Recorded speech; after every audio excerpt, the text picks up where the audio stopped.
આજે આવશે ચૈતરભાઈ વસાવા જેલની બહાર।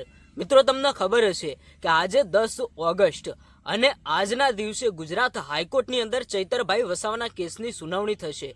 મિત્રો આજના જે સૌથી મોટા સમાચાર મળી રહ્યા છે, આજનો આ વિડીયો તમે પૂરો સાંભળતા જજો, કારણ કે ભાઈ વારંવાર ચૈતરભાઈ વસાવાના કેસની સુનાવણી જ્યારે પણ ગુજરાત હાઈકોર્ટમાં થતી ત્યારે ભાઈ વારંવાર નવી તારીખો પડતી। તમે જોયું કે 5 ઓગસ્ટના દિવસે પણ સુનાવણી હતી, ત્યારે પણ નવી તારીખ પડી 7 ઓગસ્ટ। હવે ભાઈ 7 ઓગસ્ટના દિવસે આ સુનાવણી અધૂરી રહી અને એ દિવસે પણ નવી તારીખ પડી, એટલે કે આજનો દિવસ 10 ઓગસ્ટ। હવે આજે શું થશે? આજે બધા લોકોની નજર ગુજરાત હાઈકોર્ટ ઉપર છે અને આજે કેટલાક લોકો એવું વિચારીને બેઠા છે કે આજે તો ચૈતરભાઈ વસાવાને જામીન મળી જ જશે। શું ખરેખર આજે ચૈતરભાઈ વસાવા જેલની બહાર આવી જશે?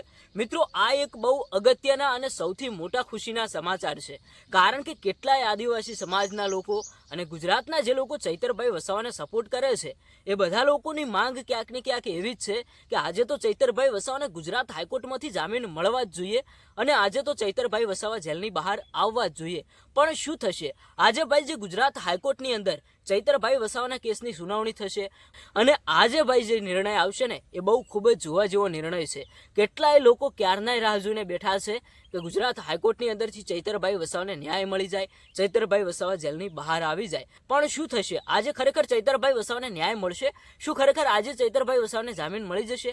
તો હા મિત્રો, આજે ક્યાંક ને ક્યાંક એવું લાગી રહ્યું છે, કારણ કે નવી 3 થી 4 તારીખો પડી ગઈ। હવે ભાઈ આજે 10 ઓગસ્ટ આજના દિવસે ફેસલો થઈ જવાનો છે કે ચૈતરભાઈ વસાવાને જામીન મળશે કે કેમ, ચૈતરભાઈ વસાવા આજે જેલની બહાર આવશે કે કેમ। મિત્રો આ વિડીયો તમે તમારા મિત્રો સાથે શેર કરજો। આજે મિત્રો બહુ અગત્યનો દિવસ, એટલે કે ગુજરાત હાઈકોર્ટ ઉપર બધા લોકોની નજર આજે ક્યાંક ને ક્યાંક ચૈતરભાઈ વસાવા જેલની બહાર પણ આવી શકે છે। તો મિત્રો આજે તમને શું લાગે છે? શું ખરેખર ચૈતરભાઈ વસાવાને જામીન મળશે કે કેમ? એક સરસ મજાની કોમેન્ટ અને ભગવાનને પ્રાર્થના કરતા જજો કે આજે ચૈતરભાઈ વસાવાને ગુજરાત હાઈકોર્ટમાંથી જામીન મળી જાય અને તે જેલની બહાર આવી જાય। મિત્રો જે પણ નવા અપડેટ મળશે એ સૌથી પહેલા હું તમારા સુધી પહોંચાડતો રહીશ।